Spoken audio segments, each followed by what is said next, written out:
हम 5। मक्खनपुर नामक राज्य में मिथिला नाम की एक औरत अपने 5 बेटों के साथ रहती थी। पांचों में अलग अलग गुण थे, क्योंकि ये बेटे भगवान की कृपा से उसके घर पर पैदा हुए थे। बड़ा बेटा था वो बिजली से खेल सकता था, छोटा बेटा था वो पानी को अपने वश में कर सकता था, वही मंझला बेटा काफी दर्द झेल सकता था, और चौथा बेटा अपनी सांस रोक सकता था, और 5वां बेटा हवा में उड़ सकता था। पर वो देखने में एक जैसे थे, क्योंकि वो जुड़वा पैदा हुए थे, जिस वजह से कोई भी उन्हें पहचान नहीं पाता था। और मिथिला ने भी ये बात सभी से छुपा कर रखी थी कि उसके 5 बेटे हैं, क्योंकि हमेशा एक बेटा ही सभी के सामने आता था और सभी उसे ही जानते थे, जिसका नाम लाखन था। लाखन, अरे तुम सभी सो जाओ, क्योंकि तुम्हें रात में समुद्र से सीप भी तो लानी है, जिससे हमें मोती मिल सके। हाँ माँ, हम सो जाते हैं, आप चिंता मत कीजिए। अरे चिंता की क्या बात है, तुम 5 तो मेरे 5 रत्न हो, और मुझे खुशी है कि हम सभी साथ हैं। हाँ माँ, और ऐसे ही हमेशा हम साथ रहेंगे, जिससे कोई भी हमारा कुछ नहीं बिगाड़ सकेगा। हाँ हाँ बेटो, अच्छा अब सो जाओ, बहुत रात हो गई है। इसके बाद वो सभी सो गए। आधी रात को सभी उठे और समुद्र में सीप पकड़ने के लिए नदी पर चले गए। अरे भाइयों, जब तक मैं समंदर का पानी अपने मुंह में करता हूँ, तब तक तुम लोग जल्दी जल्दी से सीप उठा लो। मैं सिर्फ 7 मिनट तक ऐसा कर सकता हूँ। हाँ हाँ भैया, हमें पता है, आपको रोजाना एक ही बात बताने की जरूरत नहीं है। हम जल्दी से सारी सीप उठाकर ले आएंगे। ठीक है, अब जल्दी से जाओ, मैं पानी अपने मुंह में भर लेता हूँ। और इसके बाद रामू ने सारा पानी अपने मुंह के अंदर भर लिया, और इसके बाद उसके भाइयों ने जल्दी जल्दी सारी सीप उठा ली, और फिर वो बाहर आ गए, और फिर रामू ने सारा पानी छोड़ दिया। इसके बाद रामू ने कहा, आज सीप से मोती निकालकर चंदन बेचने जाएगा। ठीक है भैया, आज मैं जाता हूँ। और इसके बाद चंदन बाजार में मोती बेचने गया। सभी मछुआरों के मोती बहुत ही छोटे थे, और बहुत को तो सीप मिलती भी नहीं थी, पर चंदन हमेशा बड़े बड़े मोती लाता था, और उसके मोती कुछ ही देर में बिक जाते थे, जिस वजह से मछुआरे परेशान रहते। जब उसके सारे मोती बिक गए तो उसके पास सभी मछुआरे आए और उससे कहा, अरे भाई, तू इतने मोती कहाँ से ले आता है? हमें तो इतनी सीप मिलती ही नहीं है। हाँ, ये एकदम ठीक कह रहे हैं। मुझे तो ऐसा लगता है कि तू जादू टोना जानता है, इसी वजह से तू इतनी सारी सीप ले आता है। अरे नहीं नहीं भैया, ऐसा कुछ भी नहीं है, आपको गलतफहमी हुई है। अरे हमें गलतफहमी नहीं हुई है, हम क्या देखते नहीं है? तू रोज कितने बड़े बड़े मोती लाता है, जबकि हमारे मोती कितने छोटे होते हैं, और तेरे मोती हमसे जल्दी बिक भी जाते हैं। बता, तू क्या करता है? हाँ भैया, मैं बताता हूँ। आप लोग कल रात नदी के पास आ जाना, मैं आपको भी इतने ही मोती दे दूंगा। और इसके बाद वो वहाँ से चला आया। घर पर आने पर चंदन ने अपने भाइयों को सारी बात बताई, तो उसके बड़े भाई रामू ने उससे कहा, तुम चिंता मत करो, कल मैं अकेला ही जाऊंगा, तुम लोग घर पर ही रहना। इसके बाद रात के समय वहाँ पर सभी मछुआरे पहुँच गए, और रामू ने उन सभी से कहा, अच्छा, मैं अपने अंदर इस समंदर का पानी ले लूंगा, पर मैं सिर्फ 7 मिनट के लिए ही ऐसा कर सकता हूँ। अगर तुम लोगों ने इतनी देर में सीप नहीं ली तो मैं पानी को छोड़ दूंगा। अरे हाँ, तुम चिंता मत करो, तुम जल्दी से पानी अपने अंदर लो। इसके बाद रामू ने समंदर का सारा पानी अपने मुंह के अंदर ले लिया, और सभी मौका देखकर सीप चुनने लगे, पर उन्हें बहुत ज्यादा समय हो गया। रामू बार बार उन्हें बुला रहा था, पर कोई भी सुन नहीं रहा था, और हार कर उसने सारा पानी वापस समुद्र में छोड़ दिया। पानी के प्रभाव से वो सभी चिल्लाने लगे, बचाओ बचाओ, कोई तो बचाओ, हम डूब रहे हैं, हमारी मदद करो। अरे बचाओ बचाओ, हम मर रहे हैं, हम मर रहे हैं, हम डूब रहे हैं। हाँ हाँ, कोई तो बचाओ, इस रामू ने तो हमें मार डाला, बचाओ बचाओ। और कुछ ही देर में सारे मछुआरे डूबकर मर गए। जब ये बात महाराज को पता लगी तो मछुआरों के परिवार वाले रामू को पकड़कर महाराज के पास ले आए। ये मैं क्या सुन रहा हूं? तुमने नदी में डुबाकर बहुत सारे लोगों को मार दिया है। नहीं नहीं मालिक, हमने चेतावनी दी थी कि मैं 7 मिनट से ज्यादा अपने मुंह के अंदर पानी नहीं रख सकता हूं, पर इन्होंने मेरी चेतावनी मानी ही नहीं। इसी वजह से यह हादसा हो गया। मुझे कुछ नहीं पता है। तुमने लोगों को मारा है और इसकी सजा यह है कि अब तुम्हें भी नदी में डुबा कर मारा जाएगा। तुम्हारी कोई आखिरी इच्छा है तो तुम हमें बताओ, हम वो जरूर पूरी करेंगे। हाँ हाँ मालिक, मेरी एक आखिरी इच्छा है कि मैं अपनी मां से मिलकर आऊं। ठीक है, तुम जाओ। तुम्हें कल समंदर के पानी में डुबाकर मारा जाएगा। और इसके बाद रामू अपने घर पर आया और सारी बात बताई। इस पर चंदन ने उससे कहा, भाई आप चिंता मत कीजिए, सब कुछ ठीक हो जाएगा। अगले दिन रामू समुद्र पर पहुंचा और इसके बाद राजा ने उससे कहा, अब तुम जाओ और जाकर इस समंदर में डूब जाओ। ये सुनकर रामू उस समुद्र में चला गया, पर समुद्र ने उसका कुछ नहीं बिगाड़ा। ऐसा लग रहा था मानो समुद्र उसका दास हो और वो उसी के इशारों पर चल रहा हो। ये देखकर सभी बहुत हैरान हुए। अरे ये क्या हो रहा है? रामू को तो कुछ हो ही नहीं रहा है। ऐसा लग रहा है मानो समंदर उसकी बात मान रहा हो और वो उसे कुछ कर ही नहीं रहा हो। ये देखकर राजा भी काफी हैरान हुआ और रामू समुद्र से बाहर आ गया। रामू को सही सलामत देखकर राजा ने उससे कहा, अरे ये कैसे हो गया? तुम्हें समंदर ने डुबोया क्यों नहीं? ऐसा कैसे हो सकता है? मुझे तो कुछ समझ में ही नहीं आ रहा। पर रामू चुपचाप वहां पर खड़ा रहा। इस पर राजा ने कहा, ठीक है, कल तुम्हें करंट दिया जाएगा, तब देखते हैं तुम कैसे बचते हो। क्या तुम्हारी कोई आखिरी इच्छा है? हाँ हाँ मालिक, मुझे अपने घर माँ से मिलने जाना है, क्योंकि कल पूरी रात मेरी माँ बहुत रोई है। क्योंकि जब उन्हें पता लगा कि मैं मरने वाला हूं तो उन्होंने रो रो कर अपना बुरा हाल कर लिया। ठीक है, तुम जाओ। अब तुम्हें कल बिजली से करंट दिलवाया जाएगा। इसके बाद रामू घर पर आ जाता है और सारी बात बताता है। इस पर लाखन ने कहा, आप भैया चिंता मत कीजिए, कल मैं आपकी जगह पर जाऊंगा, क्योंकि मुझे तो बिजली से कुछ होता ही नहीं है।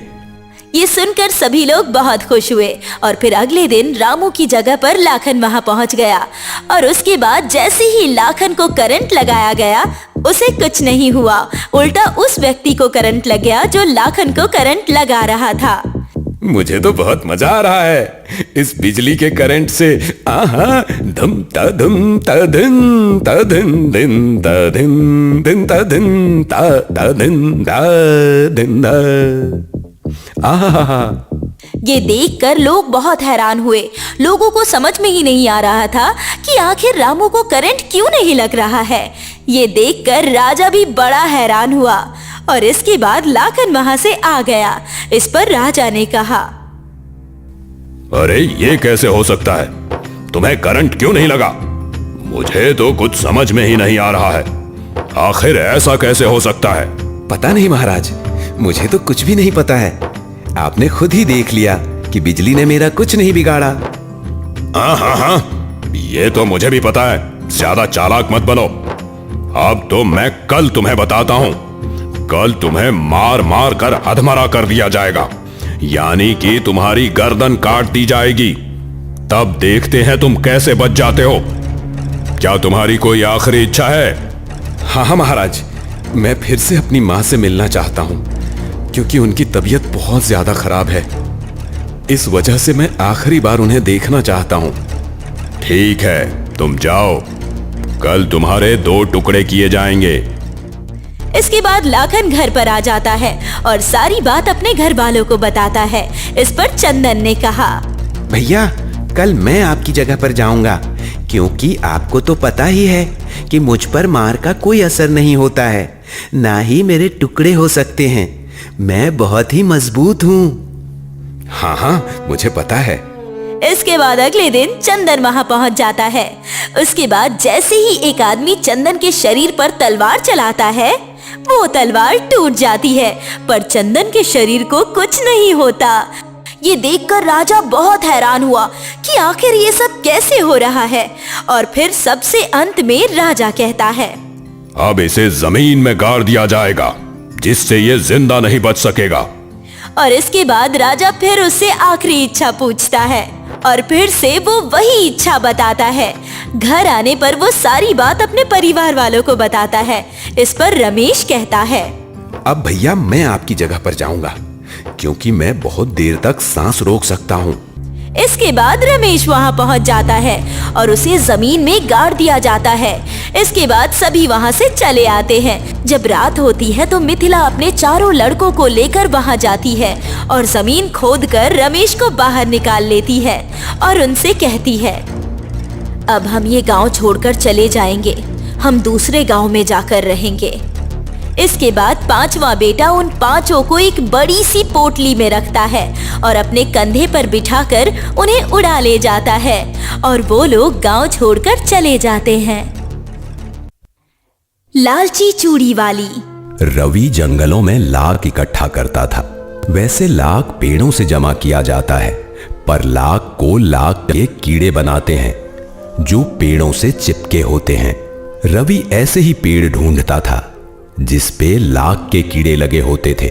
रवि उस पेड़ के तने में छेद कर वहां बाल्टी लगा दिया करता था। जब बाल्टी भर जाया करती थी तब रवि उस बाल्टी का लाख घर ले आता था। ये लो दीपा, आज इतना ही लाख मिला है। कोई बात नहीं, आजकल लाख भी कम मिल रहा है और लाख की चूड़ियां भी कम बिक रही है। पता नहीं आगे क्या होगा। इतनी परेशान मत हो दीपा, तुम तो एक कलाकार हो जो लाख से बहुत सुंदर सुंदर चूड़ियां बनाती है। आज न कल तुम्हारी कला को कदरदान जरूर मिलेंगे। लेकिन अब घर चलाना मुश्किल हो गया है, हमें कोई और काम कर लेना चाहिए। थोड़ा सब्र रखो, सब कुछ ठीक होगा दीपा। दीपा मायूस थी, उसे अपनी कला पर विश्वास नहीं था। पर रवि जानता था कि लाख से चूड़ियां बनाने की कला अब विलुप्त हो गई है। आज ना कल दीपा को सफलता जरूर मिलेगी। एक दिन की बात है, दीपा अपने घर के बाहर लाख से चूड़ियां बना रही थी। तभी एक विदेशी टूरिस्ट उसके पास आई। What is this? ये क्या है? ये चूड़ी है, इसे हाथ में पहनते हैं ऐसे। I know, but this is different. अलग। हाँ, ये लाख से बनी है, हाथ से बनाती हूँ इन्हें। Can I shoot? विदेशी लड़की ने कैमरा निकाल लिया और वीडियो शूट करने लगी। विदेशी लड़की का ये वीडियो बहुत वायरल हुआ, इतना कि एक न्यूज रिपोर्टर भी दीपा का इंटरव्यू लेने पहुंच गई। आपको कैसा लग रहा है? आपकी ये कला आज विदेशों में देखी जा रही है। अच्छा तो बहुत लग रहा है, पर लोगों के देखने से हमारा पेट नहीं भरेगा। क्या मतलब? मतलब लोग देख तो रहे हैं पर खरीद नहीं रहे हैं। हमारी कला तभी जीवित रहेगी जब औरतें हमारी चूड़ियां खरीदेंगी। तो सुना आपने दीपा जी की बात। दर्शकों, आपसे ये विनती है कि आप ये लाख की सुंदर चूड़ियां खरीदें और ऐसे कलाकारों की मदद करें। जैसे ही दीपा न्यूज में आई, उसकी दुकान के बाहर ग्राहकों की भीड़ लगने लगी। मुझे वो लाल वाली चाहिए, मुझे पीली वाली। भीड़ इतनी बढ़ गई कि रवि और दीपा मिलकर भी भीड़ संभाल नहीं पा रहे थे। दीपा ने जितनी भी लाख की चूड़ियां बनाई थी, सब हाथों हाथ बिक गई, और वो भी महंगे दामों में। इतने सालों बाद आज दीपा और रवि बहुत खुश थे। उन्होंने एक साथ बहुत सारे पैसे कमा लिए थे।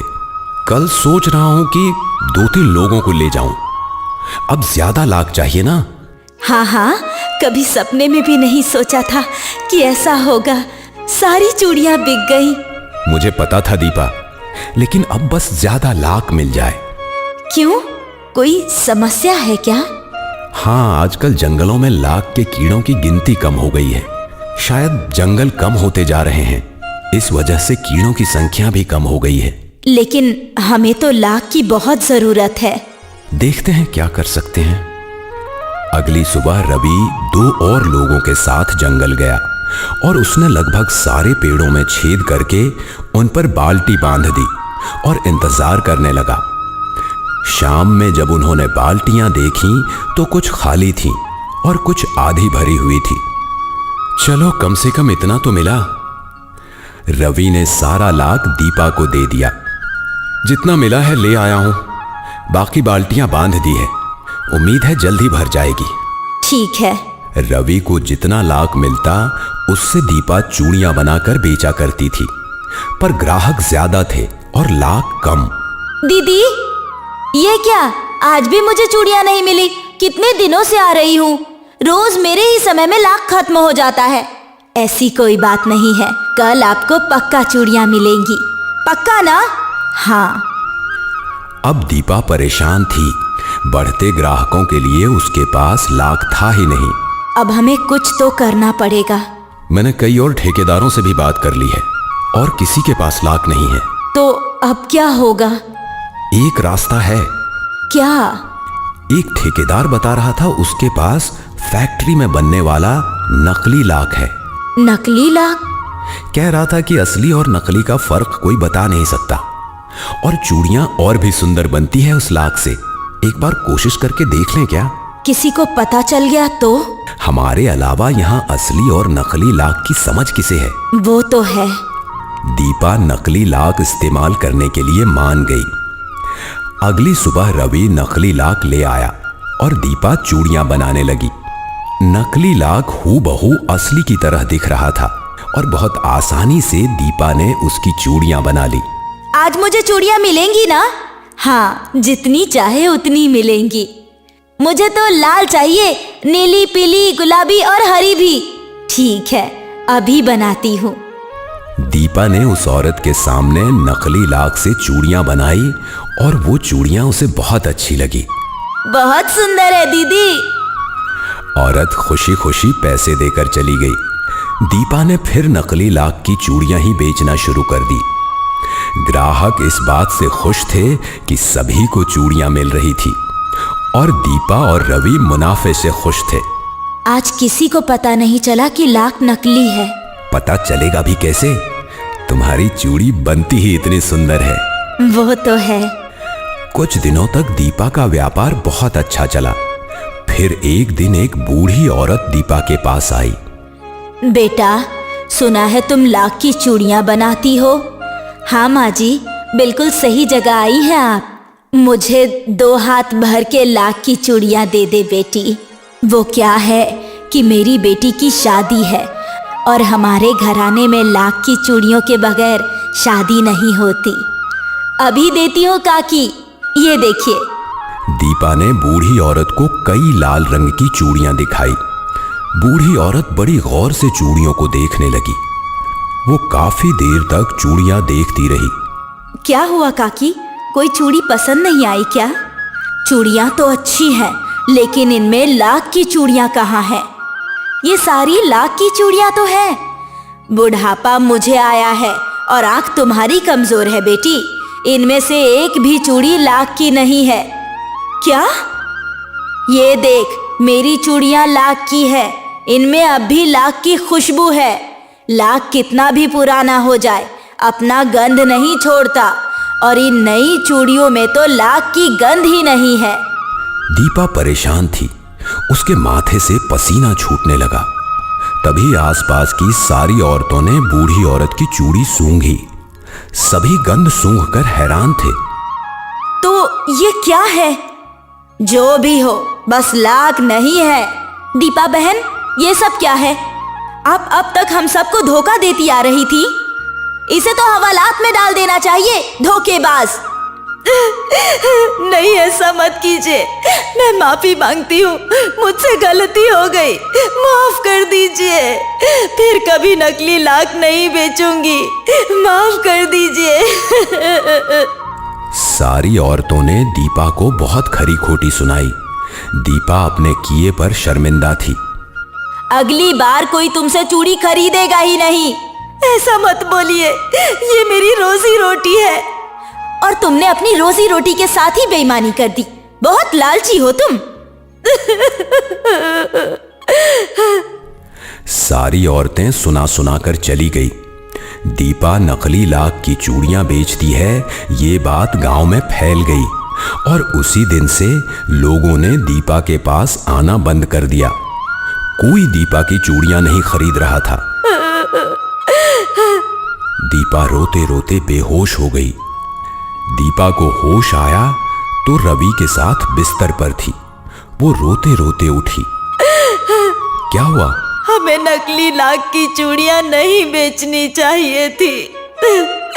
हमने कब नकली लाख की चूड़ियां बेची? दीपा ने रवि को सब कुछ बताया तो रवि जोर जोर से हंसने लगा। अरे बुद्धू, तूने सपना देखा है। हम तो अभी भी असली लाख जमा करके ही चूड़ियां बनाते हैं। अभी कल ही तुम टीवी पर आई थी।